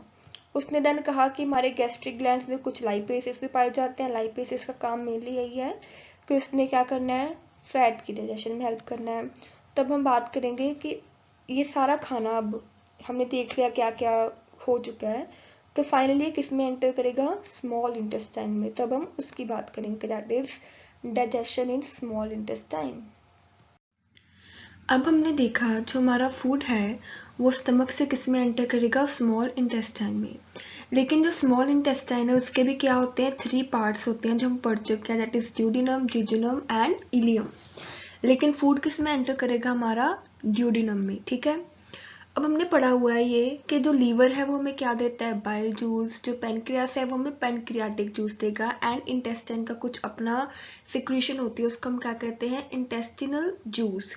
अब ये तीनों मिलके किसमें है, प्रेजेंट स्मॉल इंटेस्टाइन में। एंड अब यहाँ पे उसने सिंपली ये बताया कि जो पेनक्रियाटिक जूस है एंड जो बाइल जूस है वो स्मॉल इंटेस्टाइन में एंटर करते हैं with the help of A duct. And उस डक्ट को हम क्या कहते हैं, हिपैटोपेनक्रियाटिक डक्ट। अब हमने ये देखना है कि जो स्मॉल इंटेस्टाइन है उसमें बाइल जूस भी है, उसमें पेनक्रियाटिक जूस भी है, उसमें इंटेस्टिनल जूस भी है। अब इनका क्या रोल है, ये कैसे हेल्प करेंगे हमारी डाइजेशन में। तो सबसे पहले हम बात करेंगे दैट इज पेनक्रियाटिक जूस। अब जो पेनक्रियाटिक जूस होता है उसमें बहुत सारे इनएक्टिव एंजाइम्स होते हैं। यहाँ पे उन्होंने लिखा है ये एंजाइम्स क्या है, इनएक्टिव। यहाँ पे हमें ध्यान देने की जरूरत है। इनएक्टिव एंजाइम्स कौन कौन से enzymes, trypsinogen, chymotrypsinogen, pro carboxy peptidases, amylases, lipases and nucleases, ठीक है। ये इतने सारे एंजाइम्स हमारे पेनक्रियाटिक जूस में प्रेजेंट है, लेकिन वो इनएक्टिव फॉर्म में है। तो ये जो यहाँ पे इतनी ये 3 लाइन्स है ना, ये बहुत इंपॉर्टेंट है, ये वाली सारी। अब उसने यहाँ पे हमें बताया है कि जो ट्रिप्सिनोजन हमारा एंजाइम होता है वो एक्टिवेट होता है with the help of A enzyme जिसको हम कहते हैं एंट्रीनोकाइनेज। क्या कहते हैं, एंट्रीनोकाइनेज। एंड ये हमारा जो इंटेस्टिनल म्यूकोजा है, मीन्स इंटेस्टाइन की जो म्यूकोजा लेयर है उसमें ये पाया जाता है। देन किस पे काम करेगा, ट्रिप्सिनोजन में इसको कन्वर्ट कर देगा ट्रिप्सिन में, जो कि बाकी एंजाइम्स को भी क्या कर देगा, activate. So in short way हम ये कह सकते हैं कि पेनक्रियाटिक जूस में बहुत सारे इनएक्टिव एंजाइम होते हैं। जो ट्रिप्सिनोजन है वो एक इनएक्टिव एंजाइम है, वो ट्रिप्सिन में कन्वर्ट होगा जो कि इसकी एक्टिव फॉर्म है with the help of enzyme जिसको हम क्या कहते हैं, एंट्रीनोकाइनेज। एंड वही क्या करेगा, बाकी सभी एंजाइम्स को एक्टिवेट कर देगा। नाउ द सेकंड जो चीज़ पाई जाती है उसको हम कहते हैं बाइल जूस। जो बाइल जूस है हमने पिछली बार में पढ़ लिया था, इसका फंक्शन होता है that it helps in emulsification of fats. Means ये क्या करेगा, उसको लिपिड्स में और फैट्स को बहुत छोटे छोटे पार्टिकल्स में कन्वर्ट कर देगा। अब यहाँ पे ये जो मैंने हाईलाइट किया हुआ है ये बहुत इंपॉर्टेंट क्वेश्चन है, वन वर्ड, कि जो बाइल जूस होता है उसमें 2 तरह के पिगमेंट्स होते हैं जिसको हम क्या कहते हैं, बाइल पिगमेंट्स। तो वो बाइल पिगमेंट्स कौन कौन से हैं, एक है बिलीरुबिन, देन सेकंड है बिलीवर्डिन। इनके नेम्स में पता होना चाहिए। या हमसे ये भी पूछा जा सकता है कि बाइल जूस में क्या क्या चीज़ें होती हैं, तो हम बताएंगे इसमें 2 पिगमेंट्स होते हैं जिनके नेम लिखना मस्ट है, बिलीरुबिन एंड बिलीवर्डिन। देन बहुत सारे bile salts, then cholesterol, then phospholipids. इसमें कोई भी एंजाइम्स नहीं होते, इनका फंक्शन भी हमें यहाँ पे दिख रहा है। तो ये एक ओवरऑल पता लग गया कि स्मॉल इंटेस्टाइन में फूड आ गया। अब जितनी जितनी भी सिक्रीशंस थी उनमें क्या क्या चीज़ प्रेजेंट है वो देख ली। अब हम पढ़ेंगे कि इनका काम क्या है, ये कैसे हमारे फूड को डाइजेस्ट करेंगी। सो यहाँ पे हम पहले फंक्शन पढ़ेंगे। जो ट्रिप्सिन एंजाइम था हमारे पास, जैसे जो काइमोट्रिप्सिनोजन था वो भी इसकी एक्टिव फॉर्म में कन्वर्ट हो गया, दैट इज काइमोट्रिप्सिन। उसी तरह से ट्रिप्सिन। अब हमें देखना है कि जो हमारे हमने पढ़ा था कि जो स्टमक है उसमें पेप्सिनोजन एंजाइम ने एक्ट किया और हमारे पास फाइनली क्या, प्रोटीन्स, पेप्टोन्स एंड प्रोटियोसिस बन चुके थे। अब उस पे क्या है, जो स्मॉल इंटेस्टाइन में ये जो इंजाइम्स थे वो किस पे वर्क करेंगे, हमारे प्रोटीन्स पे, एंड उसको उसके सिंपलर फॉर्म में कन्वर्ट कर देंगे, दैट इज डाइपेप्टाइड्स में। ठीक है, मीन्स यहाँ पे हमारी प्रोटीन की डाइजेशन होनी शुरू हो गई है। देन सेकेंड डाइजेशन है कार्बोहाइड्रेट्स की। जो कार्बोहाइड्रेट्स है उस पर इंजाइम एक्ट करता है, उसको हम क्या कहते हैं, अमाइलेज, पैनक्रियाटिक अमाइलेज। वो उसको किस में कन्वर्ट कर देगा, डाइसैकेराइड्स में। मीन सिंपली हमने ये देखना है कि जितने भी कार्बोहाइड्रेट्स हैं, फैट्स हैं, प्रोटीन्स हैं, वो उसके हमेशा अपनी सिंपलर फॉर्म में कन्वर्ट हो जाएंगी। देन आगे हमारे फैट्स, फैट्स पे किसने वर्क किया है, इंजाइम ने, दैट इज लाइपेज। वो उसको कन्वर्ट कर देगा डाइग्लिसराइड्स में, देन मोनोग्लिसराइड्स में। Now the last is nucleic acids. Nucleic acids पे कौन काम करेगा, न्यूक्लियसेस, देन वो उसको कन्वर्ट कर देगा न्यूक्लियोटाइड्स में एंड न्यूक्लियोसाइड्स में।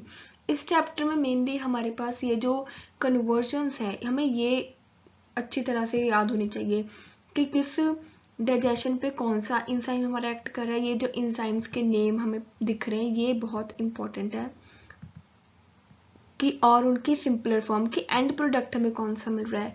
बस ये अगर आपको याद होगी तो आपका हाफ चैप्टर से ज़्यादा क्लियर है कि प्रोटीन्स उसकी लास्ट फॉर्म है डाइपेप्टाइड्स, पॉलीसेकेराइड्स की डाइसेकेराइड्स, फैट्स की मोनोग्लिसराइड्स एंड न्यूक्लिक एसिड्स की न्यूक्लियोसाइड्स।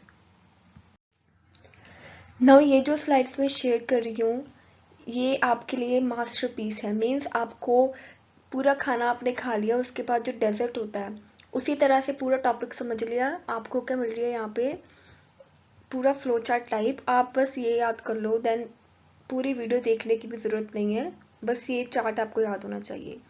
तब हम सभी के अलग अलग एक बारी रिकैप करेंगे एक तरह से कि डाइजेशन ऑफ कार्बोहाइड्रेट्स कैसे हुई। हम पहले कार्बोहाइड्रेट्स होते क्या, सिंपल डेफिनेशन यहाँ पे दी गई है आपको कि जो कार्बोहाइड्रेट्स है उनमें मेनली क्या होता है, हमारा स्टार्च होता है, उसमें शुगर्स होती हैं। एंड जो कार्बोहाइड्रेट्स हमने देखा पिछली स्लाइड में, उसका एंड प्रोडक्ट क्या था, मोनोसेकेराइड्स। तब हम इसके डाइजेशन देखते हैं। सबसे पहले जो कार्बोहाइड्रेट है उसकी डाइजेशन कहाँ पे शुरू हुई, तो जो कार्बोहाइड्रेट है उसकी डाइजेशन शुरू होती है हमारे माउथ में। तो वहाँ पे कौन सा एंजाइम एक्ट करता है, हमने आज ही पढ़ा था, दैट इज सलाइवरी अमाइलेज। उसने कार्बोहाइड्रेट्स पे काम करना शुरू कर दिया। फिर हमने देखा कि स्टमक में हमने कोई भी चीज़ नहीं पढ़ी जिसमें कार्बोहाइड्रेट्स की डाइजेशन हो रही है, तो हमने क्या कह दिया, no carbohydrate digestion occurs in the stomach. Then हम आ गए अपने स्मॉल इंटेस्टाइन पे। स्मॉल इंटेस्टाइन पे जो ड्यूडिनम है वो मेन साइट होती है कार्बोहाइड्रेट की डाइजेशन की। उस पे क्या हुआ, उसमें बहुत सारे इंजाइम्स ने कार्बोहाइड्रेट पे एक्ट करना शुरू किया एंड उस इंजाइम्स का नाम क्या था, दैट इज पैनक्रियाटिक अमाइलेज। उसने क्या करना शुरू कर दिया, हमारे कार्बोहाइड्रेट्स को डाइसेकेराइड्स में कन्वर्ट कर दिया। लेकिन पैनक्रियाटिक अमाइलेज को छोड़कर हमारे इंटेस्टाइन में और भी कुछ इंजाइम्स होते हैं जिसको हम क्या कहते हैं, ब्रश बॉर्डर इंजाइम्स। ये जो ब्रश बॉर्डर इंजाइम्स है, ये जो डाइसेकेराइड्स बने थे ना, वो इसको किस में कन्वर्ट कर देंगे, मोनोसेकेराइड्स में। एंड ये जो मोनोसेकेराइड्स है फाइनली वो किस में अब्सॉर्ब हो जाएंगे, हमारे स्मॉल इंटेस्टाइन में। तो यहाँ से क्या होगी क्लियर हमें, स्मॉल इंटेस्टाइन की डाइजेशन की माउथ से शुरू होगी, स्टमक में कोई डाइजेशन नहीं होगी। एंड मेन साइड डाइजेशन की क्या होती है, स्मॉल इंटेस्टाइन, वहाँ पे कौन कौन से इंजाइम्स एक्ट करते हैं। तो नेक्स्ट हम अभी प्रोटीन्स के बारे में पढ़ते हैं। सो यहाँ पे बात कर रहे हैं प्रोटीन्स की। उसने लिखा कि जो प्रोटीन्स है वो हमारी बॉडी का बिल्डिंग ब्लॉक्स होते हैं एंड जो एंड प्रोडक्ट है प्रोटीन्स का वो क्या होता है, अमाइनो एसिड्स। अब हम पढ़ते हैं प्रॉपर वे में कि कैसे हुई डाइजेशन। जैसे कार्बोहाइड्रेट की डाइजेशन माउथ में हुई थी वैसे प्रोटीन की डाइजेशन माउथ में नहीं हुई थी।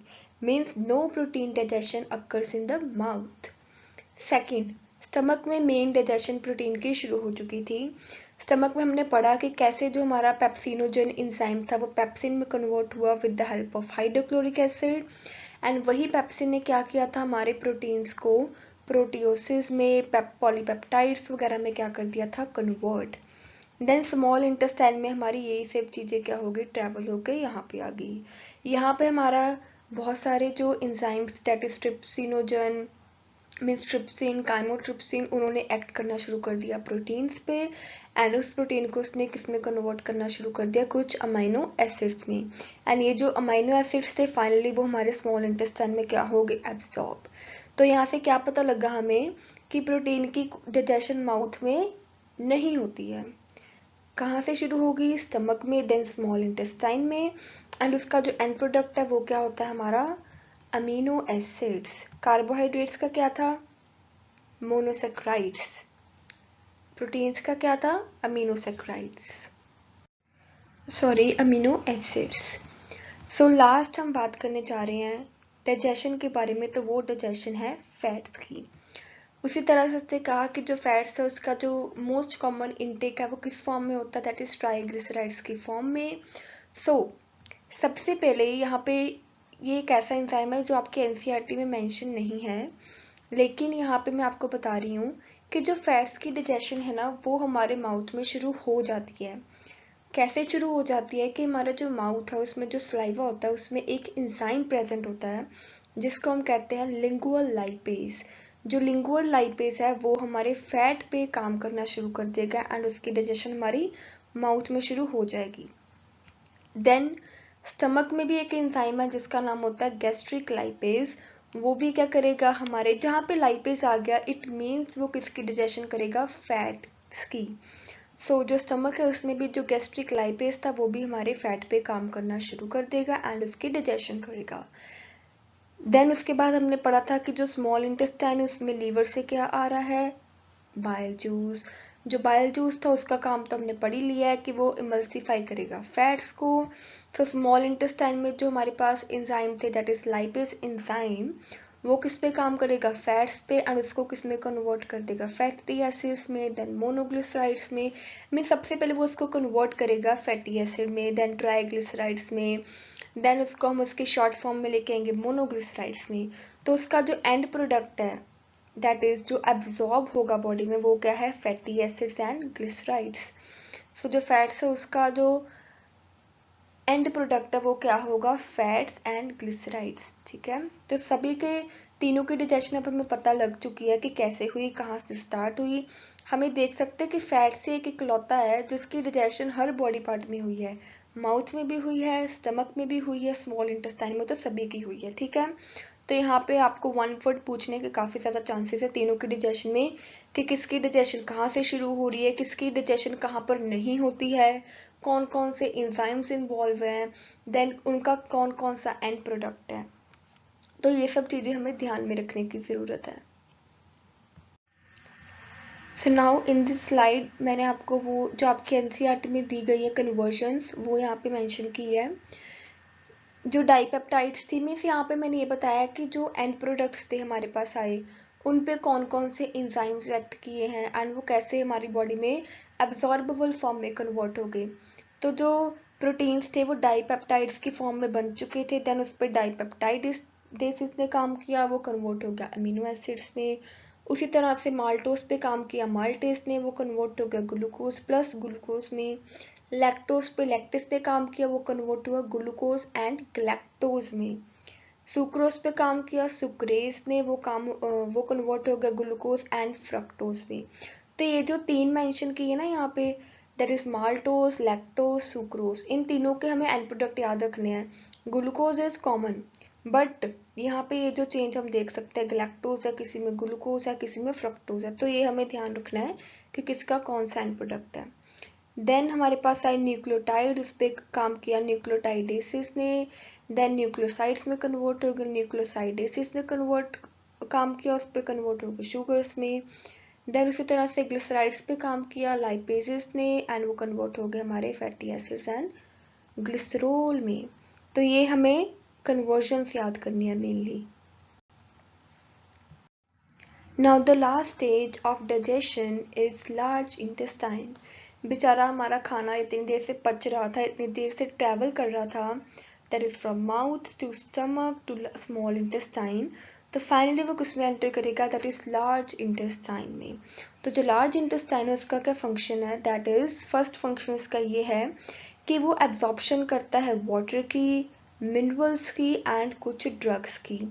वैसे हमने ये पढ़ा है कि जो स्मॉल इंटेस्टाइन है it is the main site of digestion and absorption, but कुछ चीजें ऐसी हो जाती जैसे कि जो स्मॉल इंटेस्टाइन से हमारा जो काइन ट्रेवल होकर लार्ज इंटेस्टाइन में आया, जो लार्ज इंटेस्टाइन है वो उस मटेरियल में से भी कुछ मिनरल्स को, कुछ न्यूट्रिएंट्स को एंड वाटर को रीअब्सॉर्ब करता है, ठीक है, ताकि कुछ वेस्ट ना हो जाए हमारी बॉडी में से। मीन्स हम अच्छी चीजों को क्या कर रहे हैं, एब्सॉर्ब कर रहे हैं हमारी बॉडी, हमारे जो काइन निकला है। सेकंड, जो अनडाइजेस्टेड पार्टिकल्स हैं उसमें ये क्या करता है, सिक्रीशन करता है म्यूकस की, ताकि इजी पैसेज हो जाए, मीन्स लुब्रिकेशन में हेल्प करेगा वो। एंड जो अनडाइजेस्टेड फूड होता है हमारी बॉडी का उसको हम क्या कहते हैं, फीसेस। एंड ये जो अनडाइजेस्टेड मटेरियल है वो हमारे लार्ज इंटेस्टाइन में एंटर करेगा with the help of A valve, जिसको हम क्या कहते हैं, इलियोसिकल वॉल्व। इसका हमें फंक्शन पता होना चाहिए, वन वर्ड में पूछा जाता है कि इसका वॉल्व का क्या फंक्शन है, तो इसका फंक्शन है कि बैक फ्लो को क्या करेगा, prevent. Now defecation, that is the process of removal of waste from our body। उतने टाइम तक जो हमारा वेस्ट है वो हम रेक्टम में क्या कर सकते हैं, टेम्पोररी स्टोर कर सकते हैं, that is it is a voluntary movement. Then जो last stage that is defecation, जो हमारा अनडाइजेस्टेड फूड है दैट इज फीसेस, वो एनस के थ्रू हमारी बॉडी में से क्या हो जाएगा, रिमूव। तो यहाँ तक हमने पढ़ लिया है प्रॉपर, हमें समझ आ चुका है कि डाइजेशन कैसे स्टार्ट हुई, कार्बोहाइड्रेट्स कैसे अब्सॉर्ब हुए, कैसे डाइजेस्ट हुए, then proteins, then fats. Then इस स्लाइड में भी आपकी हेल्प के लिए हमने एक फ्लो चार्ट प्रोवाइड किया है, दैट इज कार्बोहाइड्रेट की डाइजेशन कैसे है, प्रोटीन की, देन न्यूक्लिक एसिड की, देन फैट्स की। यहाँ पे सिंपल बताया गया है कि स्टमक में जैसे हमने किया था कि कार्बोहाइड्रेट की स्टमक के में कोई डाइजेशन नहीं है तो इसको खाली छोड़ दिया। देन स्मॉल इंटेस्टाइन पे उसमें कौन सा इंजाइम एक्ट कर रहा है, देन नेक्स्ट। तो ये आप अपनी हेल्प के लिए अगर आपने रीड करना तो आप ये कर सकते हो।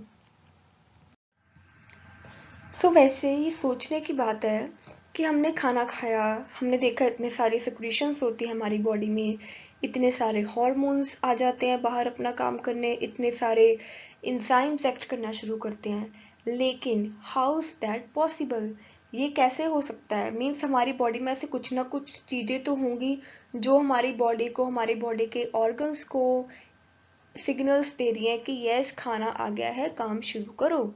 तो वो क्या होगा, अब हम पढ़ने जा रहे हैं, दैट इज हार्मोनल कंट्रोल। तो उसने देखा, कहता जो एक्टिविटीज होती हैं हमारे जीआई ट्रैक्ट में, that is gastro intestinal tract, वो under neural and hormonal control होती हैं। मीन्स इन सभी की पहले हमारी बॉडी में क्या होती है, प्रॉपर कोऑर्डिनेशन है। मीन्स हम हमारी बॉडी को पहले सिग्नल मिल जाएगा। फॉर एग्जाम्पल मैं सीधा बात करती हूँ, जैसे हमने खाना देखा, हमारे मुंह में पानी आ जाता है, हमारे आगे पिज्ज़ा बर्गर स्पेशली रख दो तो हमारे मुंह में पानी आ जाएगा, वाह खाना आ गया, अच्छा। तो साइमल्टेनियसली क्या हो जाएगा, अपने आप सलाइवा की क्या हो जाएगी, सिक्रीशन। तो ये क्या है, एक सिग्नल का काम कर रहा है, जिसकी वजह से क्या होगा, सलाइवा सिक्रीट एंड इंजाइम्स भी एक्ट करना शुरू कर देंगे। सेकंड क्या होता है, कई बार न्यूरल सिग्नल्स मिलते हैं, जो हमारे गैस्ट्रिक एंड इंटेस्टिनल की जो सिक्रीशंस होती हैं वो कैसे होती है, बाय न्यूरल सिग्नल्स। कुछ जो सिग्नल्स हैं वो मिलते हैं with the help of some hormones, जिसको हम लोकल हॉर्मोन्स कह रहे हैं, वो भी हमारे गैस्ट्रिक या इंटेस्टिनल मिकोजा के जो ग्लैंड्स है वो अपने आप सिक्रीट कर देंगे। सो ये क्या, एक मिला जुला काम है, मिलके एक टीम वर्क हो रहा है हमारी बॉडी में डाइजेशन को कंप्लीट करने के लिए। सबसे पहले हमें ये पता होना चाहिए कि एब्जॉर्प्शन होता क्या है, जिसके ऊपर पूरी वीडियो बनाई गई है, हमें इसका मीनिंग पहले पता होना चाहिए। एब्जॉर्प्शन क्या होता है, ये एक प्रोसेस है जिसमें जो हमारी बॉडी में जो डाइजेशन के बाद एंड प्रोडक्ट्स आए थे, फॉर एग्जाम्पल मोनोसेक्राइड्स और अमीनो एसिड्स और फैटी एसिड्स, वो कैसे हमारी बॉडी में अब एब्जॉर्ब होंगे, उस प्रोसेस को हम क्या कहेंगे, एब्जॉर्प्शन। क्योंकि जब हमने खाना डाइजेस्ट कर लिया था स्मॉल इंटेस्टाइन में, तो वो हमारी बॉडी में अब क्या होगा, डिस्ट्रीब्यूट होगा, इसलिए तो हमने खाना खाया, खाने से हमें क्या मिलती है, एनर्जी। तो वो खाना कैसे हमारी बॉडी पार्ट्स में पहुंचा with the help of blood और लिम्फ वेसल्स, उस प्रोसेस को हम क्या कहते हैं, एब्जॉर्प्शन। अब सेकंड में उसने ये बताया है कि जो एब्जॉर्प्शन है उसको करने के लिए हमारी बॉडी में अलग अलग मैकेनिज्म है। फॉर एग्जांपल पैसिव ट्रांसपोर्ट और एक्टिव ट्रांसपोर्ट और फैसिलिटेटेड ट्रांसपोर्ट। अब इनको डिटेल में हम आगे जाके पढ़ेंगे। अब इन्होंने यहाँ पे आपके एनसीईआरटी में ये मेंशन किया हुआ कि कैसे कोई ना कोई जो प्रोडक्ट्स है वो कैसे किस तरीके से हमारी बॉडी में एब्जॉर्ब होंगे। तो एक तरीका तो है जिसको हम क्या कहते हैं, डिफ्यूजन। डिफ्यूजन क्या होता है? अब डिफ्यूजन ये एक ऐसा प्रोसेस है जो कंसंट्रेशन पे बेस होता है। मींस कोई भी चीज जब अपनी हाई कंसंट्रेशन से लो कंसंट्रेशन में जाएगी उस प्रोसेस को हम क्या कहते हैं, डिफ्यूजन। फॉर एग्जांपल उसने कहा है कि जो ग्लूकोज है, जो अमीनो एसिड्स है और कुछ जो इलेक्ट्रोलाइट्स है जैसे कि क्लोराइड आयंस, ये सभी ट्रैवल होते हैं विद द प्रोसेस जिसको हम क्या कहेंगे, डिफ्यूजन। उसी तरह से उसने यहीं पे बताया कि ये सब चीजें किस पे बेस होती हैं, कंसंट्रेशन ग्रेडियंट्स पे। नाउ द लास्ट मैकेनिज्म जो हम पढ़ेंगे that is facilitated transport. Facilitated transport क्या होता है? ये एक ऐसा मैकेनिज्म है जिसमें जो खाना है या कोई भी अपना जो एंड प्रोडक्ट है, फॉर एग्जांपल ग्लूकोज और अमीनो एसिड, ये एब्सॉर्ब होंगे हमारी बॉडी में with the help of A carrier proteins. Means हमारी जो सेल मेम्ब्रेन होती है ना उसमें कुछ कैरियर प्रोटीन्स होते हैं। कैरियर से हमें पता लग रहा है कि इसका काम क्या है कि वो एक जैसे आप कह सकते हो जो पोस्टमैन होता है उसका काम क्या होता है, एक चीज हमारी जो चिट्ठी है उसको एक जगह से दूसरी जगह तक पहुंचाना, तो वो एक कैरियर का काम कर रहा है। उसी तरह से हमारी सेल मेम्ब्रेन में क्या होती है, कैरियर प्रोटीन्स। उनका काम भी क्या है, हमारी बॉडी में जो ग्लूकोज है या अमीनो एसिड्स है उनको क्या करना, ट्रांसपोर्ट करवाना। तो फिर एक कुछ चीजें किससे ट्रैवल होंगी, फैसिलिटेटेड ट्रांसपोर्ट से। सो यहाँ से हमें पता लग गया कि जो एब्जॉर्प्शन है वो कितने मेथड से हो सकती है, that is passive transport, active transport, facilitated transport, diffusion और आगे जाके पढ़ेंगे ऑस्मोटिक प्रेशर के बेसिस पर भी। सो अब इस स्लाइड में पता लगेगा कि पैसिव और एक्टिव ट्रांसपोर्ट में क्या डिफरेंस होता है। अब पैसिव ट्रांसपोर्ट वो ट्रांसपोर्ट है जिसमें हमें एनर्जी की रिक्वायरमेंट नहीं होती है। मींस हमारी बॉडी में एनर्जी देने का काम कौन करता है, दैट इज एटीपी। तो एटीपी क्या है, पैसिव ट्रांसपोर्ट में वो यूज नहीं होगा, लेकिन एक्टिव ट्रांसपोर्ट को करने के लिए हमें क्या चाहिए, एनर्जी। तो वो एनर्जी कहाँ से आएगी, एटीपी से। तो यहाँ से हम देख सकते हैं कि जो पैसिव ट्रांसपोर्ट है, जो यहाँ पे जो डिफरेंस है वो दिया गया है फैसिलिटेटेड डिफ्यूजन में और एक्टिव ट्रांसपोर्ट में। जो फैसिलिटेटेड डिफ्यूजन होता है ना वो किसका पार्ट होता है, पैसिव ट्रांसपोर्ट का। तो ये वहीं पे हमें बता रहा है कि जो फैसिलिटेटेड ट्रांसपोर्ट है वो कैसे होगा, हाई कंसंट्रेशन से लो कंसंट्रेशन। ये मैंने आपको बताया है पिछली स्लाइड में। जो एक्टिव ट्रांसपोर्ट है वो कब कैसे होता है, low concentration to high concentration. अब आप भी सोच सकते हो, ये कॉमन सेंस की बात है कि वाई पैसिव ट्रांसपोर्ट को करने के लिए हमें एनर्जी नहीं चाहिए और एक्टिव ट्रांसपोर्ट को करने के लिए एनर्जी चाहिए। बिकॉज जो पैसिव ट्रांसपोर्ट होता है वो कैसे होगा, from high concentration to low concentration. ये एक एरो नीचे की तरफ आ रहा है, और अगर ऊपर से नीचे, फॉर एग्जांपल जो पानी है हमारे घर में, जो टैंकी सपोज लगी है, तो वो जो उसका पानी है वो हमेशा ऊपर, मतलब उसका ऊपर हाई लेवल है, नीचे हमारे तक आ जाता है, that is high to low. हमें कोई काम नहीं करना पड़ा, पानी को ऊपर से नीचे फेंकना आसान है। लेकिन एक्टिव में क्या होगा, इसमें जो खाना है वो लो कंसंट्रेशन से जाएगा हाई कंसंट्रेशन के पास। मींस फॉर एग्जांपल हमने जो पानी है वो नीचे से कहाँ पहुंचाना है, टंकी तक। तो उसके लिए हमें क्या है, एनर्जी देने की जरूरत है, पावर देने की जरूरत है।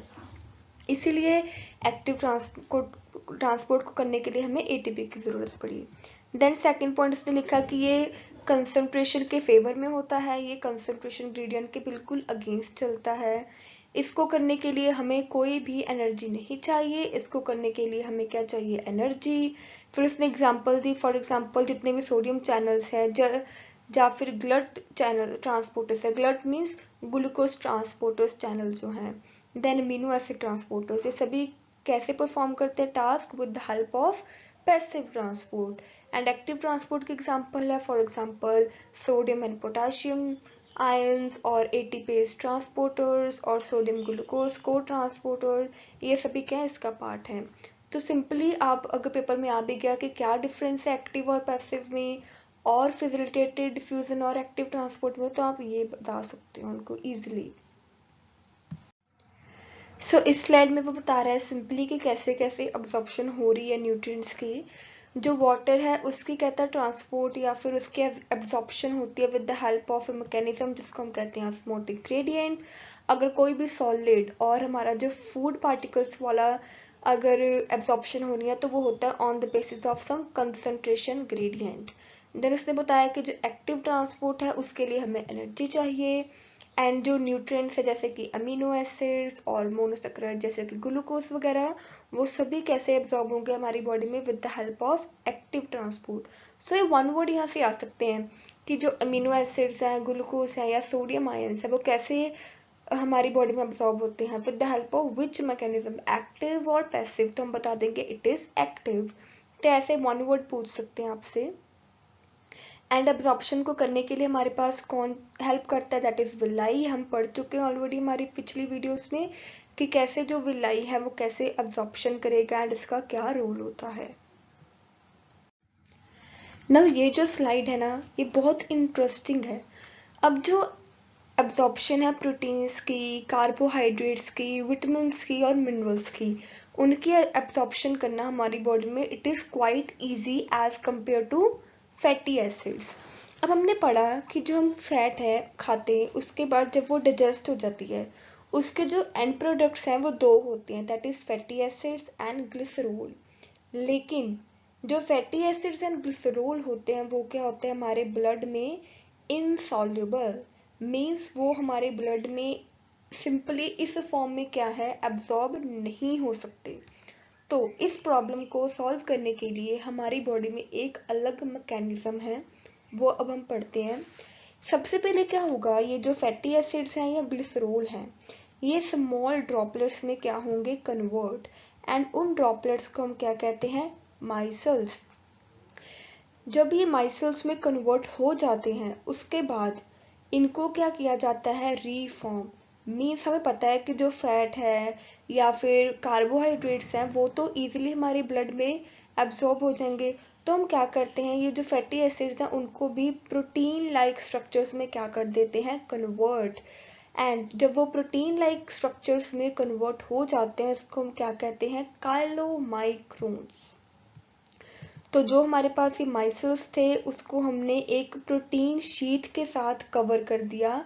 अब उसको हम क्या कहेंगे इस चीज को, इसको कहते हैं काइलोमाइक्रोन्स, जो फिर हमारे लिम्फ वेसल्स में जाएंगे। जो लिम्फ वेसल्स को हम क्या कहते हैं लैक्टियल। ये देखो पिक्चर में भी शो हो रहा है, ये जो काइलोमाइक्रोन है ये इस रेड कलर के स्ट्रक्चर में जाके क्या हो जाएगी एब्जॉर्ब। फिर ये जो लिम्फ वेसल्स है ये सिंपली क्या करेंगे जो सब्सटेंस है जैसे कि जो फैटी एसिड्स है ग्लिसरॉल है उसको ब्लड स्ट्रीम में क्या कर देगी रिलीज, एंड ब्लड के थ्रू जो हमारा मटेरियल है वो अलग अलग बॉडी पार्ट्स तक चल जाएगा, हमारे ब्रेन पास भी जाएगा, हमारे टो तक, हैंड्स तक, आर्म्स, लेग, हर एक बॉडी पार्ट की तरफ वो क्या हो जाएगा स्प्रेड, एंड देन वो एब्सॉर्ब हो जाएंगी। देन वो सभी चीजें हमारी बॉडी की ग्रोथ में हेल्प करेंगी। इन दिस स्लाइड आपको शो किया गया है कि माउथ में कैसे कुछ एब्जॉर्प्शन हो रही है, स्टमक में, स्मॉल इंटेस्टाइन और लार्ज इंटेस्टाइन में। तो कई बार क्या होता है कहता कि जो हमारे माउथ की म्यूकोजा लेयर होती है और जो टंग की लोअर साइड होती है उसमें क्या होती है ब्लड कैपिलरीज। तो अगर कुछ ड्रग्स वगैरह हैं या कोई भी मेडिसिन है कई बार जैसे कि डिस्प्रिन, डिस्प्रिन एक ऐसी मेडिसिन है जो कि बहुत जल्दी हमारी बॉडी में एब्सॉर्ब होती है। तो वो क्या होती है कि जो हमारे टंग के नीचे जो ब्लड कैपिलरीज होती है उसके थ्रू क्या हो जाएगी हमारी बॉडी में एब्सॉर्ब। देन स्टमक की बात कर रहा है कि स्टमक में क्या होती है एब्जॉर्प्शन हो जाती है वाटर की, शुगर की और अल्कोहल की। देन बात कर रहा है स्मॉल इंटेस्टाइन की कि हम small intestine is the main site of absorption, तो उसमें तो सब कुछ glucose, fructose, fatty acids etcetera ये सब क्या है एब्जॉर्ब हो जाएंगे एंड ब्लड स्ट्रीम में जाके रिलीज हो जाएंगे। लार्ज इंटेस्टाइन में क्या होती है एब्जॉर्प्शन होगी वाटर की, कुछ मिनरल्स की और कुछ ड्रग्स की। तो ये सिंपल एक फ्लो चार्ट आपको दिया गया है कि स्मॉल इंटेस्टाइन के अलावा और किन किन बॉडी पार्ट्स में क्या हो रही है, एब्जॉर्प्शन। देन जब खाना हमारी बॉडी में एब्जॉर्ब हो गया तो फाइनली वो टिश्यूज तक पहुंच जाएगा, हमारी बॉडी के डिफरेंट डिफरेंट ऑर्गन्स में पहुंचेगा। एंड जब हमारा जो खाना है वो यूटिलाइज हो जाएगा किसी स्पेसिफिक एक्टिविटी के लिए, उस प्रोसेस को हम क्या कहते हैं, एसिमिलेशन। मीन्स जो खाना गया उसने टिश्यू की ग्रोथ में हेल्प की, रिपेयर कर दिया सेल्स को और एक्सेट्रा जो भी काम है, जब वो किसी काम में यूटिलाइज हो गया उस प्रोसेस को हम कहेंगे एसिमिलेशन। सब हमने सब कुछ समझ लिया कि कैसे हमने इंजेक्शन की, देन हमारा फूड डाइजेस्ट हो गया, देन अब्जॉर्प्शन होगी। Now the last stage is egestion. Egestion means जो हमारी बॉडी का अनडाइजेस्टेड वेस्ट मटेरियल है वो हमारी बॉडी से क्या हो जाएगा, remove with the help of anus. And उस प्रोसेस को हम क्या कहेंगे, डेफिकेशन। एंड ये एक वॉलंटरी प्रोसेस होता है एंड यहाँ पर भी क्या होगी, पेरिस्टाल्टिक मूवमेंट होगी। मीन्स जो हमारा जो वेस्ट है वो भी हमारी बॉडी में डाउनवर्ड डायरेक्शन में मूव करेगा एंड फाइनली रिमूव हो जाएगा। आज की वीडियो में हम बात करने जा रहे हैं 6 डिफरेंट डिसऑर्डर्स के बारे में जो हमारे डाइजेस्टिव सिस्टम से रिलेटेड है। तो चलिए स्टार्ट करते हैं। जो फर्स्ट डिसऑर्डर है डाइजेस्टिव सिस्टम का वो है जॉन्डिस। अब जॉन्डिस क्या चीज़ होती है, वो किस तरह से हमारी बॉडी को इफेक्ट करता है।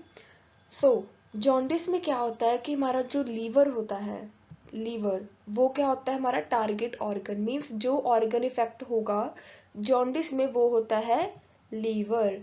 एंड जब किसी भी इंसान को जॉन्डिस होगा तो आप नोटिस करना कि उसका स्किन और जो आई का कलर है वो क्या हो जाएगा, येलो। अब यहाँ पे एक 1 मार्क क्वेश्चन आता है कि वाई जो ह्यूमन है उसका स्किन का कलर, आई का कलर वो येलो हो जाता है, क्यों, इसके पीछे क्या रीजन है। उसका जो मेन रीजन है वो ये है कि हमारे लीवर में क्या हो जाते हैं, बाइल पिगमेंट्स डिपॉजिट हो जाते हैं। हमारे पास 2 तरह के बाइल पिगमेंट्स होते हैं, बिलीरुबिन एंड बिलीवर्डिन। जॉन्डिस में वो दोनों हमारे लीवर में क्या है, डिपॉजिट होना शुरू कर देते हैं, जिस कारण हमारी बॉडी का और आई का कलर जो भी है वो क्या हो जाएगा, येलो। ये इमेज में आप देख सकते हो कि नॉर्मल हेल्दी ह्यूमन का स्किन कलर इस तरह का है, बट जिसको जॉन्डिस हुआ है उसका सभी क्या हो जाएगा, येलो कलर का। The next disorder is vomiting. Now हम सभी को पता है कि वॉमिटिंग कैसी होती है, वो किस तरह से होती है। वॉमिटिंग क्या है, वॉमिटिंग एक प्रोसेस है जिसमें हमारे स्टमक का कोई भी जो कंटेंट है, मीन्स हमारे स्टमक में अगर फूड है, कोई भी चीज़ है किसी भी फॉर्म में, वो जब हमारे माउथ से इजेक्ट हो जाता है उस प्रोसेस को हम क्या कहते हैं, वॉमिटिंग। नाउ यहाँ पे उसने लिखा है कि वॉमिटिंग क्या है, ये एक रिफ्लेक्स एक्शन है। नाउ आप सभी सोच रहे होंगे कि रिफ्लेक्स एक्शन क्या होता है। रिफ्लेक्स एक्शन एक अनप्लैन्ड अनप्रिडिक्टेबल एक्शन होता है। मीन्स हम सभी को कभी ना कभी तो वॉमिटिंग आई होगी। हमें ये थोड़ी ना पता होता है कि हमारी बॉडी हमें मैसेज नहीं देती कि नॉक नॉक आपको वॉमिटिंग आने वाली है, ऐसा तो कुछ भी नहीं होता है। मीन्स जो वॉमिटिंग है वो एक अनप्लैन्ड है, कभी भी हमें आ सकती है, हमें कुछ नहीं पता होता। एंड ये जो एक्शन है वॉमिटिंग का आने का वो कंट्रोल होता है बाय अ वॉमिट सेंटर। नाउ ये जो वॉमिट सेंटर है वो कहाँ पे होता है, मेड्यूला में। Now where is medulla, medulla हमारे ब्रेन का पार्ट होता है एंड ये हमारे ब्रेन के बिल्कुल बैक साइड पे होता है। मीन्स हमारी जो स्पाइनल कॉर्ड है ना उसके बिल्कुल अपर सरफेस पे हमें क्या मिलेगा, मेड्यूला। एंड उसके बीच में क्या होती है, वॉमिट सेंटर, जहाँ से क्या है ये पूरा रिफ्लेक्स एक्शन कंट्रोल होता है।